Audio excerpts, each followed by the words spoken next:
காதலிச்ச நேசிச்சவங்க உங்களை விட்டு போன பிரிவை ஒரு முறையாவது அனுபவிச்சிருக்கீங்களா? கடைசி வரைக்கும் இந்த கையை பிடித்துக் கொண்டேதான் அந்த கை வரும் என்று நீங்க நினைத்த அந்த கை நீங்கள் அறியாத போது கை நழுவி போன ஒரு வாழ்க்கையை நீங்கள் வாழ்ந்திருக்கிறீர்களா? இதுவரை நாம் சாப்பிட்டுக் கொண்டிருக்கிற போதெல்லாம் ஒரு வாய் ஊட்டி விட்டு இன்னும் சாப்பிடு என்று சொன்ன அந்த உணவு தந்த கை இதற்கப்புறம் நம் வாழ்க்கையில் வராது என்கிற சூன்யத்தை எப்போதாவது நீங்கள் உணர்ந்திருக்கிறீர்களா? நீங்க சொன்னீங்க காதலிக்கிற போது எல்லாமும் சந்தோஷமானது. உண்மைதான். அந்த காதல் கைகூடினால் சந்தோஷம், கை கூடலனா யோசிச்சு பாருங்க.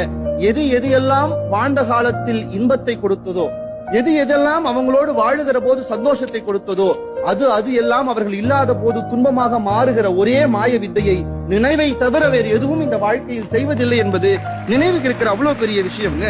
நினைப்பதற்கு ஒரு மனம் இருந்தால் நினைத்து விடலாம், மறப்பதற்கு ஒரு மனம் இருந்தால் மறந்து விடலாம். இருப்பதோ ஒரு மனம், என்ன செய்ய இரண்டு மனம் வேண்டும்? இறைவனிடம் கேட்டேன், நினைத்து வாழ ஒன்று, மறந்து வாழ ஒன்று என்று என் கேட்டார் என்றால், நினைவை விட சில நேரங்களில் மறதி மனிதனுக்கு தேவைப்படுகிறது என்று கண்ணதாசன் ஆசைப்பட்டார் என்பதை ஞாபகம் வைத்துக் கொள்ளுங்கள்.